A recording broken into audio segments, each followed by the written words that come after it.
ఆశగల ప్రాణమును నా యేసయ్య తృప్తిపరుస్తాడు.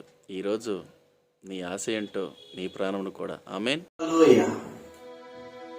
దేవుని బిడ్డ, జన సమూహము దేవుని వాక్యము వినుచు ప్రార్థన చేద్దాం. ప్రభు అయిన యేసు మీకు స్తోత్రాలు చెల్లిస్తున్నాడు. రాత్రి ఈ ప్రశ్నకు మాకు కావాలయ్యా, ఈ మాట మాకు కావాలి. నజరేయుడైన యేసు క్రీస్తు నామమున ఈ రాత్రి మీరు మాట్లాడండి, అనేక హృదయాన్ని కదిలించండి. నజరేయుడైన యేసు నామమున ప్రార్థించుచున్నాము తండ్రి, ఆమేన్. ప్రియమైన దేవుని బిడ్డ, యేసు ప్రభు వారి గురించి మనకు ప్రత్యేకముగా చెప్పవలసిన అవసరం ఏమీ లేదు. వారి గురించి మనకు తెలుసు, చాలా మందికి తెలుసు. యేసు ప్రభు యేసు స్వామి గుడికి పోతున్నామో అని చెప్పి చాలా మంది అంటారు. కొంతమంది పెద్దలతో ఏమంటారంటే సత్యమైన దేవుడు, గొప్ప దేవుడు, పరమ తండ్రి అని కీర్తించేవారు ఉన్నారు. అయితే వారు పెదవులతో అంటారు, కానీ మనసులో యేసుప్రభుకి చోటే ఇవ్వడాలు. యేసుప్రభుని నమ్మరు. నమ్మడం అంటే ఏంటి? చాలా మంది భక్తిని చూపిస్తారు. ఆ భక్తి ఎట్టుంటదంటే, ఒక 5 రూపాయలు అగరబత్తులు, 10 రూపాయలు కొబ్బరికాయ, అంటే వాళ్ళ భక్తి చాలా నిష్ఠగా. హృదయంలో చోటు చాలా తక్కువ మంది ఇస్తారు. యేసు ప్రభు మాటల్లో చాలా తక్కువ మంది వారి హృదయంలోనికి అలా అలా తీసుకుంటారు. హల్లెలూయా. చాలా తక్కువ మంది హృదయాన్ని యేసయ్యకి ఇచ్చేస్తారు. అర్థమైందా? ఒక ఆయన పాట పాడుతూ ఉన్నాడు, నా హృదిని కోవెలగా మలుచుకోవయ్యా, నా మదిని రారాజుగా నిలిచిపోవయ్యా, మనసున్న మంచి దేవా, నీ మనసు నాకిచ్చావా, మనసు మలినమైన నాకై మనిషిగా దిగి వచ్చావా అనే పాట. అవునా కదా? సంచలమన సాడించును బ్రతుకు ఆటను, వంచన చేసి ఆడకు తప్పుటాటను, అంతరంగములు పరిశీలించు యేసయ్యా, స్థిర మనసుతో నీ దారిలో సాగనిన్నయ్యా, అంతరంగములు పరిశీలించు యేసయ్యా, స్థిర మనసుతో నీ దారిలో సాగనిన్నయ్యా, నా మదిని కోవెలగా మలుచుకోవయ్యా, నా హృదిని రారాజుగా నిలిచిపోవయ్యా. కదండి, స్థిర మనస్సుతో నీ దారిలో సాగనిమ్మయ్యా. చంచలమైన మనస్సు చాలా మందిలో చూస్తాం. చంచలమైన మనస్సు, సంచలమైన మనస్సు అంటే ఏంటో తెలుసా?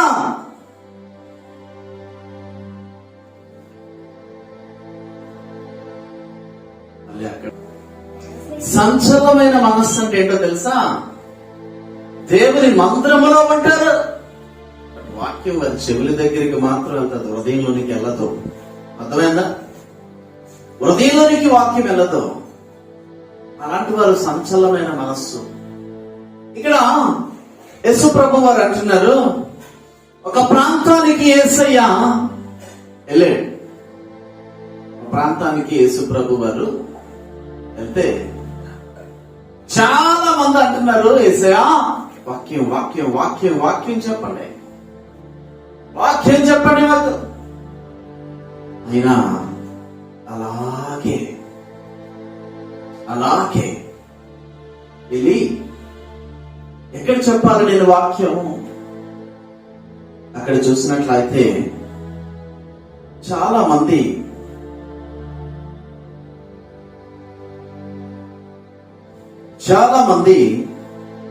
ఆయన మీద పట్టము జరుగుతుంది వాక్యం కొరకు. పాపం యేసు ప్రభు వారేమో ఆ జన సమూహానికి ఉన్న ఆకలి, దేవునికి స్తోత్రం, హల్లెలూయా. చాలా మంది ఆకలి కలిగి ఉన్నారు జన సమూహము. అప్పుడు యేసే అంటున్నాడు, వారందరినీ లెక్క చేయలేదు ఆయన. ఒక వ్యక్తిని చూసాడు. చూసి అంటున్నాడు, బాబు ఒకసారి ఇక్కడికి రా అన్నాడు. ఆయన చాలా వికారంగా కనబడతా ఉన్నాడు. అప్పుడు చాలా వికారముగా కనబడతా ఉన్నాడు ఆయన. రెండోది, చాలా దిగులుగా కనబడుతూ ఉన్నాడు. ఇదిగో ఈ బోటుని కొంచెం నీళ్ళలోకి తీయు, నేను కూర్చుంటాను, వాక్యం చెప్తాను. సరే ప్రభా అని చెప్పి కొంచెము ఆ పడవని నీటిలోకి తోసి తాడుతో కట్టాడు. ఆయన కూర్చున్నాడు. లూకాసు వార్త 5వ అధ్యాయంలో మనం చూస్తాం. ఆయన కూర్చొని దేవుని వాక్యము ప్రకటిస్తూ ఉంటే 1వ వచనంలో మనం చూస్తాం, దేవుని వాక్యము, జనసమూహము దేవుని వాక్యం వినిచు ఆయన మీద పడుచున్నారు. జనసమూహము దేవుని వాక్యము వినిచు ఆయన మీద పడుచున్నారు.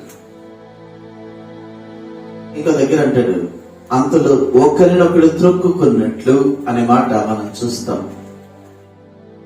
మనం చూస్తే అంతలో ఒకరినొకడు త్రొక్కుకున్నట్లు వేల కొలది జనము కూడినప్పుడు అనే మాట మనం చూస్తాం ఇంకొక దగ్గర. అంటే యేసు ప్రభు ఆయన నోటి నుంచి ఎలాంటి మాటలు వస్తాయో ఆ ప్రతి మాట కూడా జనాలకి కావాలి. ఎప్పుడు హల్లెలూయా. మీకు ఒక విషయం చెప్పనా, జన సమూహము అని అన్నాడు, వేల కొలది జన సమూహము అని ఒక దగ్గర అంటాడు. మరి వేల కొలది జన సమూహం అంటే వారందరికీ వాక్యం వినబడాలంటే ఆ వేల కొలది జన సమూహంలో ఎంత డిసిప్లైన్ ఉండాలి. ఇంగ్లీష్ లో ఒక మాట అంటాడు, పిన్ డ్రాప్ సైలెంట్. ఏమంటాడు? పిన్ డ్రాప్ సైలెన్స్ అంటే అర్థం ఏంటి? పిన్ డ్రాప్ సైలెంట్ అంటే అర్థం ఏంటంటే ఒక సూది కింద పడితే ఆ శబ్దం కూడా ప్రతి ఒక్కరికి వినపడాలి. అర్థమైందా? నీకు అర్థం? ఒక సూది కింద పడితే శబ్దం వస్తుందా? బట్ ఆ సూది కింద పడితే ఆ శబ్దం కూడా ప్రతి ఒక్కరికి వినపడాలంటే అక్కడ అంత నిశ్శబ్దము ఉంది. హల్లెలూయా. అంత డిసిప్లైన్ ఉంది అక్కడ. చాలా మంది యేసు ప్రభు తాకాలనుకుంటున్నప్పుడు యేసు ప్రభు దగ్గరికి వచ్చారు. యేసు ప్రభు దేవుని వాక్యం మాట్లాడుతూ ఉంటే ఆ మాటల కొరకు వచ్చారు. కానీ యేసు ప్రభు చూపులు వేరే వారి మీద ఉన్నాయి. అయినా తీక్షణంగా చూసినప్పుడు ఒక వ్యక్తిని అన్నాడు, సిమోను సిమోను సిమోను అని పిలుస్తున్నప్పుడు ఆయన ఏదో నిస్సహాయ స్థితిలో, అసహాయ స్థితిలో, అవకాశం లేని స్థితిలో, అలసిపోయిన స్థితిలో, వాతావరణం లేని స్థితిలో ఆ జాలరి ఉన్నాడు అక్కడ. అందుకే 2 సార్లు వేసే పిలిచినప్పుడు ఆయన పెద్దగా స్పందించలేకపోయాడు. 3వసారి కూడా సీమోను అంటున్నాడు. ఎవరైనా నా పేరు ఈయనకి ఎలా తెలుసు? హల్లెలూయా.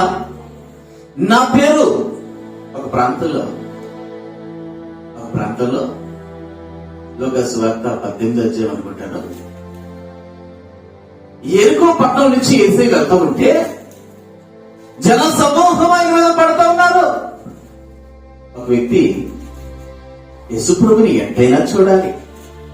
ఆయన పొట్టివాడు. పొట్టోళ్ళు ఎప్పుడు కూడా గట్టోళ్ళు చూడండి. దేవునికి స్తోత్రం. హల్లెలూయా. పొట్టిగా ఉన్న వాళ్ళని తక్కువ అంచనా వేయొద్దు. వాళ్ళు మనల్ని పిప్పి చేస్తారు. పిప్పి దేవుని స్తోత్రం చెప్పడు. హల్లెలూయా. నేను పొడవుగా ఉన్నానులే అంటే కుదరదు. దేవుని స్తోత్రం. పొట్టోళ్ళు ప్రపంచాన్ని వణికిస్తున్నటువంటి బ్రూస్లీ పొట్టివాడే. ఆమేన్. Jackie Chan పొట్టివాడే. దేవుని స్తోత్రం. హిట్లర్ పొట్టివాడే. దేవుని స్తోత్రం. ఇంకా మీకు ఎన్ని చెప్పాలా? పొట్టివారు గట్టివారు. ఈయన ఎరుకో పట్టణంలో దేవుని వాక్యాన్ని ప్రకటిస్తూ ఉంటే వేల కొద్ది జనాలు వస్తే ఎగిరేడు కనపడలేదు. ఈయన అంటున్నాడు యేసు ప్రభుని ఎట్టయినా సరే నేను చూడాలి, దేవునికి స్తోత్రం, హల్లెలూయా అని ఒక మేడి చెట్టు ఎక్కితే, మేడి చెట్టు అనేది చాలా కష్టం, జారిపోతా ఉంటది. ఆ మేడి చెట్టు ఎక్కి యేసు ప్రభు చూస్తూ ఉంటే ఆ చెట్టు కిందకి వచ్చేసి అన్నాడు, జక్కయ్య నువ్వు త్వరగా దిగు, నేను నీ ఇంట్లో ఉండాలి. ఆమేన్, హల్లెలూయా. ఇక్కడ సమూహములో ఒక్కరిగా నువ్వు ఉండకూడదు. నీకు అర్థమైందా? సమూహములో ఒక్కరిగా, నలుగురితో నారాయణ అంటే నరుడును సృజించిన వాడు అని అర్థము సుమా. దేవునికి స్తోత్రం చెప్పడం. హల్లెలూయా. నారాయణ అంటే నరుడు, హరి అంటే దేవుడు, దేవునికి స్తోత్రం.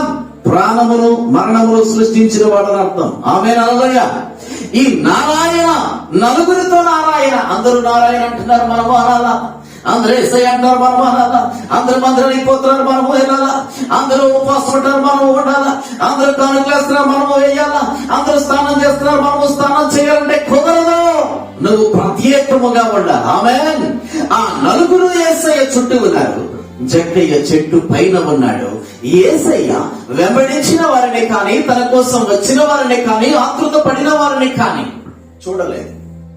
ప్రత్యేకముగా యేసు ప్రభు కొరకు ప్రయత్నము చేసిన వ్యక్తినే గమనించండి, గుర్తించండి. హల్లెలూయా అన్నాడు. జక్కయ్య త్వరగా దిగు, నా పేరు ఈయనకి ఎలా తెలుసు? ఆమేన్, హల్లెలూయా. ఇక్కడ అంటున్నాడు సీమోను మరొకసారి అంటే సీమోను, ఈ పడవని కాస్త లోపలికి తీసుకుని పో, నేను ఇక్కడ కూర్చొని వాక్యం చెప్పాలి. ఆమేన్, హల్లెలూయా. నిస్సహాయ స్థితిలో ఉన్న ఆ వ్యక్తి చాలాసేపు, దాదాపు 2 గంటల సేపు యేసయ్య బోధించడం జరిగింది. అక్కడ ఆంగ్లంలో ఒక మాట మనకుంటది, Now it came about that while the people came fussing to be near him, hallelujah, and to have knowledge of the word of God, he was by a wide stretch of water named Gennesaret. Hallelujah. ఏమన్నాడు? ఫుస్సింగ్. ఎప్పుడు తోసుకుంటారు జనాలు? ఎప్పుడు తోసుకుంటారు? Place లేకపోతే తోసుకుంటారు, అవునా కాదు? ముందుకు వెళ్ళడానికి place లేదు, వెనక్కి వెళ్ళడానికి ప్లేస్ లేదు. ఏం చేస్తారు? ముందుకొకడు వెనక్కొకడు, ముందుకొకడు. యేసు ప్రభు సీమోను పేతురుని పిలిచినప్పుడు ఆయన పరిస్థితి ఎలా ఉందో తెలుసా? ప్రియమైన దేవుని బిడ్డ, నేను చెప్తాను, హిస్టరీలోకి వెళ్తే చాలా అలసిపోయిన పరిస్థితి అట. అందుకే ఒక పాట మనకు ఉండాలి. ఆ పాట మీరు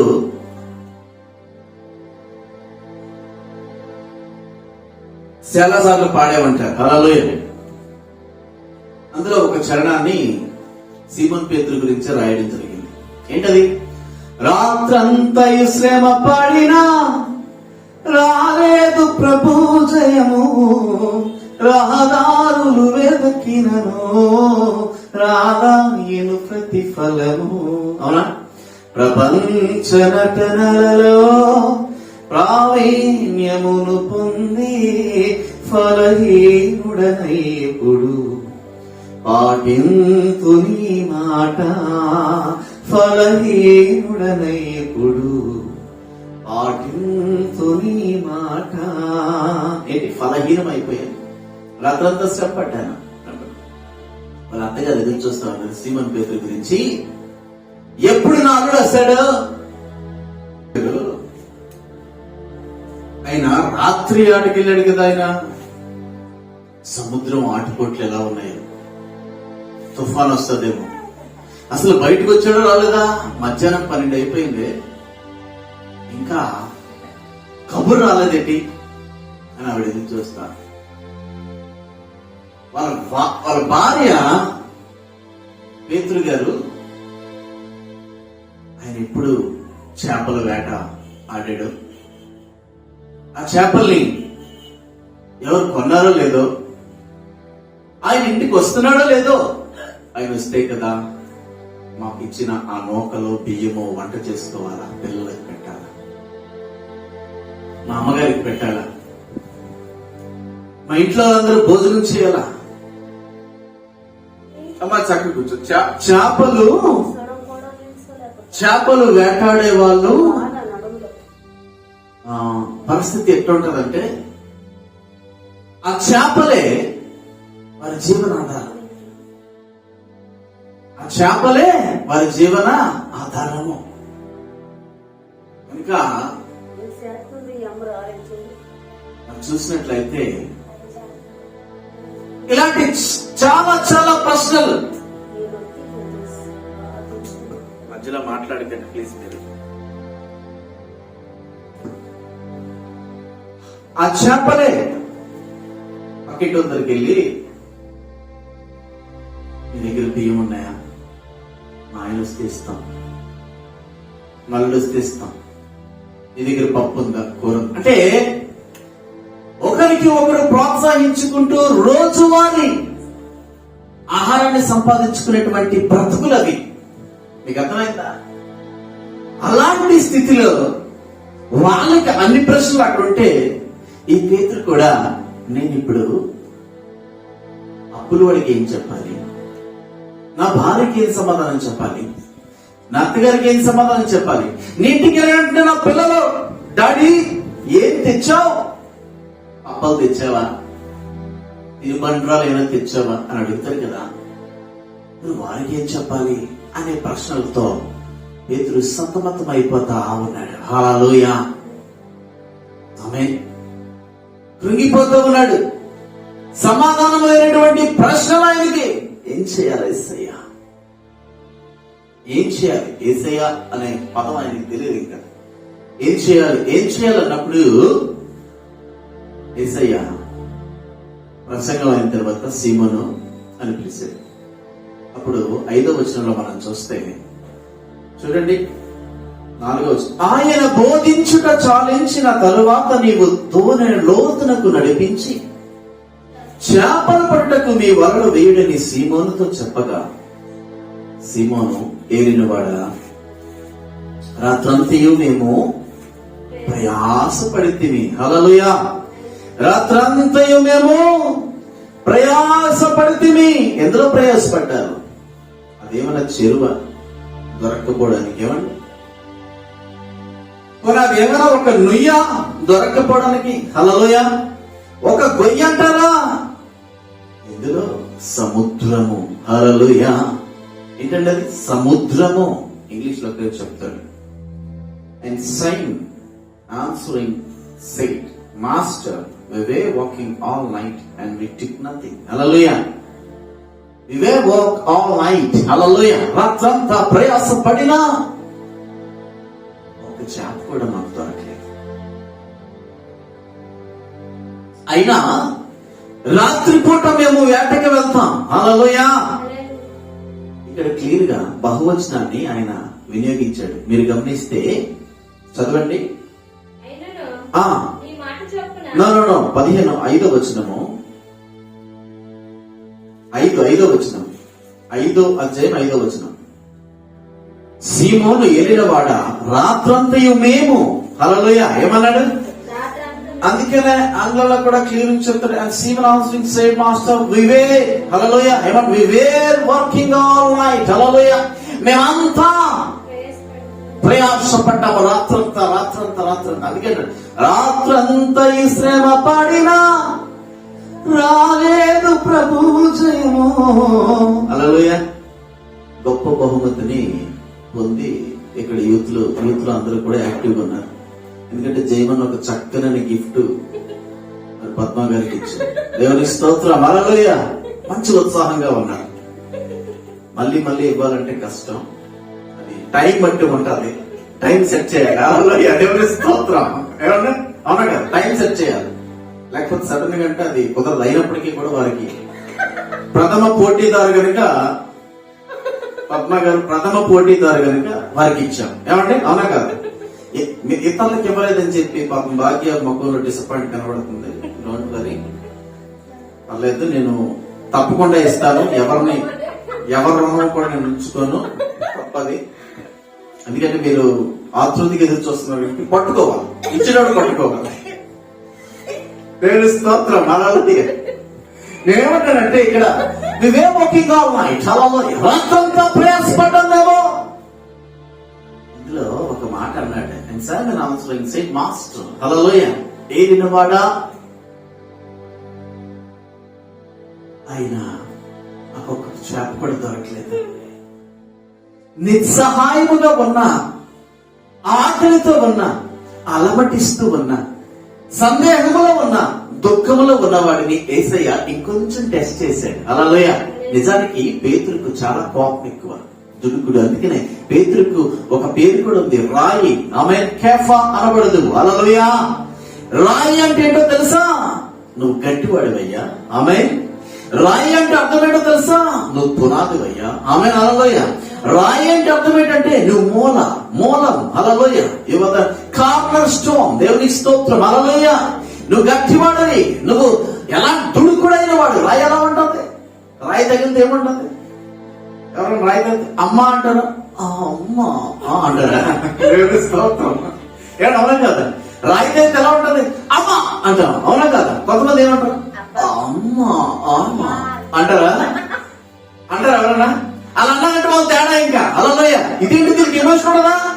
రాయి తగిలితే అమ్మ అనాలి, నవ్వొస్తే నవ్వాలి, కోపం వస్తే కోపగించుకోవాలి, చెదరించుకోవాలి. అంతేకాని ప్రతిదానికి హలో ఎవరు అంటారు కొందరు. హల్లెలూయ. ఏమండి, మాకు సెంట్రల్ గవర్నమెంట్ లో పెద్ద పోస్ట్ వచ్చింది, దేవునికి స్తోత్రం అంటే అది ఏం చెప్పాలి? అవునా, హల్లెలూయ అని చెప్పాలి కదా. వినాల్సినపడి అంటే ఎక్స్ప్రెషన్ ఎప్పుడో అంతే. వాళ్ళు బ్రతికే ఎక్స్ప్రెషన్ ఏంటి? సంతోషం ఎక్స్ప్రెస్ అవ్వలేదు. అవునా కదా? సంతోషం, ఒరే పాపం మీ అమ్మగారికి యాక్సిడెంట్ అయిపోయింది, ఏం చేయాలి? అవునా, అమ్మకి యాక్సిడెంట్ అయిందా? ఎలా? అవునా, అప్పుడు అంటారు. అంటే అర్థం ఏంటి? వాళ్ళకి ఎక్స్ప్రెషన్ పలకదు. హల్లెలూయ. నేనేం చెప్తున్నాను ఇప్పుడు ఏం చెప్తున్నానంటే, రాయి అతను దుడుకైన ప్రదర్శన, దుడుకుతనం, రఫ్ మెంటాలిటీ. యేసుప్రభు దగ్గరికి ఒకడు వస్తే సీమోను పేతురు ఏం చేశాడు? చెవి నరికేశాడు. అంత పౌరుషం కనుక యేసుప్రభు అంత కోపము కలిగిన వాడికి కూడా ఒక టెస్ట్ పెట్టాడు. వీడు నిలబడతాడా? వాడి జీవితాన్ని మార్చేటువంటి పరీక్ష. ఆమేన్. హల్లెలూయ. యేసుప్రభు వాక్యాన్ని 2 గంటలు విన్న తర్వాత ఆమేన్. కష్టాలు పెట్టి ఎవడండి వాక్యం వింటాడు? ఈరోజు సుఖంలో ఉన్న వాళ్ళు కూడా, సుఖంలో ఉన్నావు కదా సహోదరి, సుఖంలో ఉన్నావు కదా తమ్ముడు, అన్నయ్య, దున్న పోతులుగా కడుపు నిండా దొబ్బి తిని, ఏ చేయమని ఎట్టంటున్నాడు అనుకో, దొబ్బి తిని పందిలాగా పడుకుంటున్నావు. ఒంటి మీదకి ఏం ఉండదు, అసలు ఇంట్లో ఏం జరుగుతుందో తెలియదు. మందిరానికి వెళ్తే సమయం వేసని చెప్పి పడుకుంటావు నువ్వు. వాక్యం వినేటి వాక్యం లాంటి టైం లేదని పడుకుంటావు నువ్వు. నీకు సుఖం ఉంది, సంతోషం ఉంది, ఆనందం ఉంది. అవునా కదా? టైంకి తిండి ఉంది. ఒకవేళ నీకు పొట్ట మాడిపోతే, డొక్క మాడిపోతే, ఇబ్బందులు ఉంటే, ఇరుకులు ఉంటే, అప్పులు ఉంటే, తినడానికి తిండి లేకపోతే, తాగబోయే నీళ్ళు లేకపోతే మందిరానికి వస్తావా? మందిరానికి వస్తారా? వాక్యం వినడానికి ఆసక్తి చూపిస్తారా? మాకే చొక్కలు కనపడతా ఉంటే నువ్వేందయ్యా సామే? ఏ దగ్గర రమ్మంటావా? ఏసే దగ్గర రమ్మంటావు ఎందుకు? పర్లేదు నీకు అని సటాయి లేరు. అవునా కదా? ఆయన దుఃఖంలో ఉండి, బాధలో ఉంటే ఏసే ఏం చెప్పాడంటే, బాబు ఈ పడవని తోసిన తర్వాత 2 గంటలు వాక్యం ప్రకటించినంత వరకు ప్రతి మాట కూడా పేతురు సీమోను గుండెల్లోనికి వెళ్ళిపోయిందండి. ఆమె సీమోను గుండెల్లోనికి వెళ్ళిపోయిన తర్వాత అంటున్నాడు, ఏమి వాడా?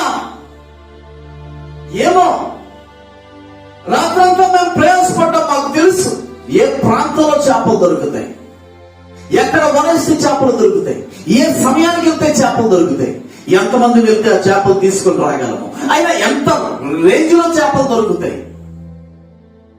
మేము పుట్టినప్పటి నుంచి జాలర్లమే. హల్లెలూయా. మేము పుట్టినప్పటి నుంచి జాలర్లమే, మాకు తెలుసు. బట్ నీ మాట చొప్పున, దేవునికి స్తోత్రం చెప్పండి. హల్లెలూయా.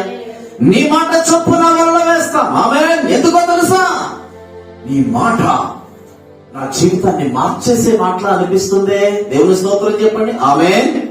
నీ మాటలో ఏదో శక్తి ఉందయ్యా.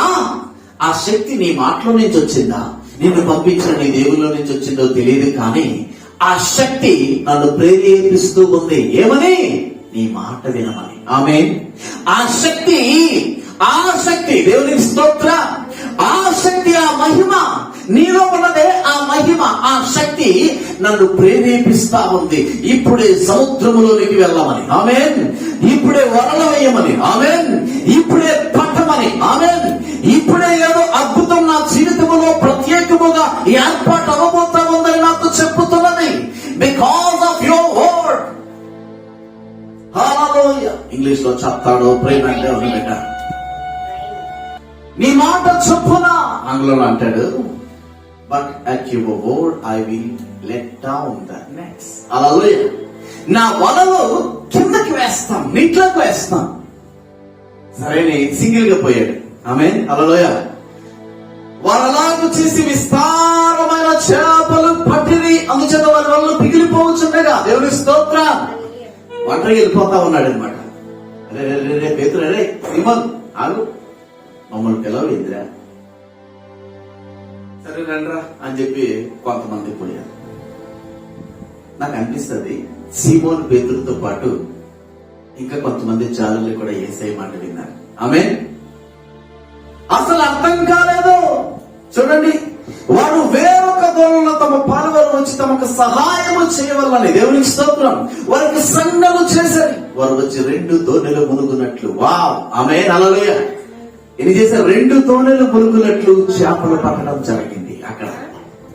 ఇది చాలా సార్లు మనం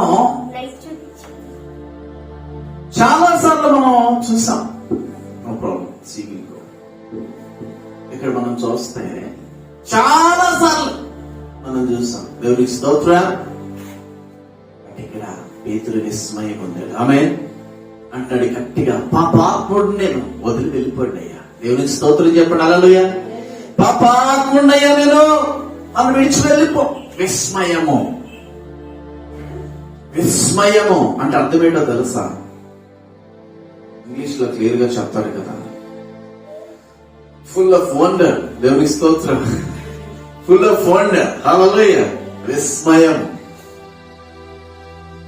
ఈరోజు నీ పరిస్థితి ఎలా ఉన్నా సరే నిన్ను విస్మయపరిచేలా దేవుడు ఆశీర్వదిస్తాడు. దేవుని స్తోత్రం చెప్పండి. హల్లెలూయా. నువ్వు చేయాల్సింది ఒకటే, దేవునికి సమయం ఇచ్చి చూడు. ఆమేన్. హల్లెలూయా. దేవునికి సమయం ఇచ్చి చూడు. చాలా మంది అంటారు, జయమన్న నా గురించే పాయింట్ అవుట్ చేశాడు, నా గురించే చెప్పాడు. అవునా? నీ గురించే కనుక చెప్పబడితే, వాక్యం నీ గురించే పాయింట్ అవుట్ చేయబడితే, అయితే నువ్వు మారాల్సి ఉంది. ఆమేన్. నువ్వు సరిదిద్దుకోవాల్సి ఉంది. ఆమేన్. నువ్వు యేసయ్య మీద ఆధారపడాల్సి ఉంది. ఆమేన్. నువ్వు ఇంకా యేసయ్యకి నీ జీవితాన్ని సమర్పించవలసి ఉంది. ఆమేన్. హల్లెలూయా. ఎవరు చెప్పారు నీకు? బాప్టిజం తీసుకున్నా, ప్రతి వారం ప్రబ్బల తీసుకుంటున్నా. ఏంటి నువ్వు ప్రబ్బల తీసుకునేది? అపవిత్రంగా తీసుకుంటున్నావు, అనాలోచనగా తీసుకుంటున్నావు, సమర్పణ లేకుండా తీసుకుంటున్నావు, యోగ్యత లేకుండా తీసుకుంటున్నావు, పాపముల నుండి తీసుకుంటున్నావు. అది కాదు నీ జీవితం. సమర్పించుకో. ఒకవేళ చేయమన్న ద్వారా దేవుడి రోజు నీతో మాట్లాడితే, నీ జీవితం, నీ భాష, నీ వేషం, నీ ఆశలు, నీ ఆటలు, నీ నడవడిక యేసు ప్రభుకు సమర్పించి చూడు. యేసు ప్రభుని ఆహ్వానించి చూడు. యేసు ప్రభుకు విని చూడు. నువ్వు విస్మయము చెందే ఆశీర్వాదం నీ సొంతం అవ్వకపోతే అప్పుడు చెప్పు నువ్వు. దేవునికి స్తోత్రం. అలా ఆశీర్వదించాడు. హల్లెలూయా అన్నాడు. పాపాత్ముడయ్యా విడిచి వెళ్ళిపోండి. బట్ పాపాత్ముడు కూడా యేసయ్య మాట విన్నాడు. యేసయ్య మాట ద్వారా శక్తిని పొందుకున్నాడు. యేసయ్య మాట ద్వారా ప్రత్యేకముగా వలలు వేశాడు. ఆమేన్ చెప్పండి. మరి నీ సంగతి ఏంటి?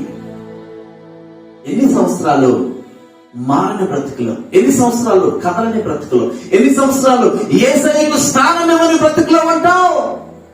వేషం వేసి తిరుగుతున్నావు, రంగులు మార్చి తిరుగుతున్నావు. మారాలి నువ్వు. ఈ వాక్యం అనేకుల్లో ఫలించాలి. ప్రార్థన చేద్దాం. ప్రభువైన యేసు నీకు స్తోత్రం. అనేకుల జీవితాన్ని ఈ వాక్యం ఫలించి ఆశీర్వదించి అభివృద్ధి చెందరుగాక. నజరేయుడైన యేసు నామములో ప్రార్థిస్తున్నాము తండ్రి. ఆమేన్. ఆమేన్.